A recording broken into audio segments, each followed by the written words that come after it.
Today we're going to talk a little bit about defined benefit plans for individuals, solo practitioners, and essentially one-person plans. People come to us all the time and they say, well, is this something that, I got to have a bunch of employees, or is this something that's only available to large companies? The answer is no. Solo practitioners can set up plans like this. This includes single member LLCs that file as sole proprietors, disregarded entities, people that just have DBAs and no legal structure per se. It also can include people that are have S corps or C corps, where the only person on payroll is them or them and their spouse. The reality is probably half of our plans are solo plans or one-person plans. Very common.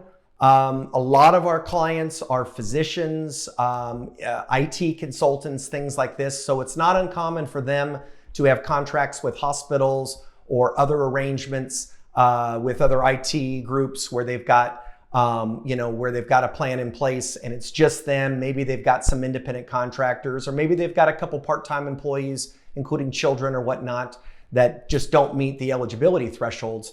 Eligibility thresholds are typically working 1,000 hours or less. People under the age of 21, that typically takes out a lot of the younger children that are sometimes employed under plans.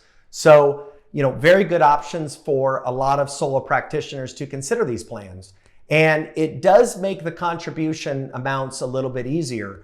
When we set up plans, when there's a lot of employees, our goal is usually to get 85 to 90% in for the owner of the company, owner and or spouse or owners.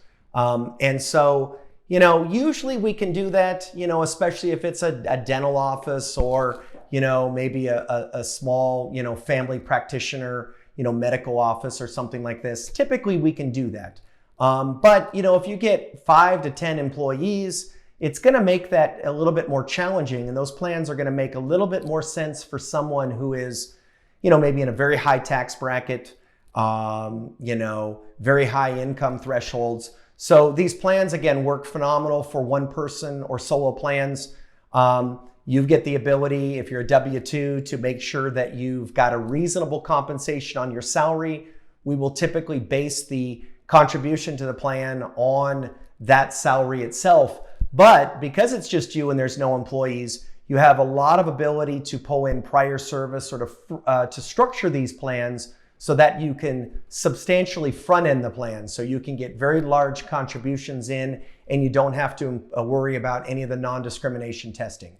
So bottom line, if you're a sole practitioner and you're kind of not sure if these plans can work for you, absolutely reach out to us. We can run an illustration for you. We can show you why these plans are going to be great for a solo business owner. And again, it doesn't really matter if you're a sole practitioner or you're on a Schedule C, you're an S Corp, C Corp, or even a husband and wife partnership. These plans can make a lot of sense for you.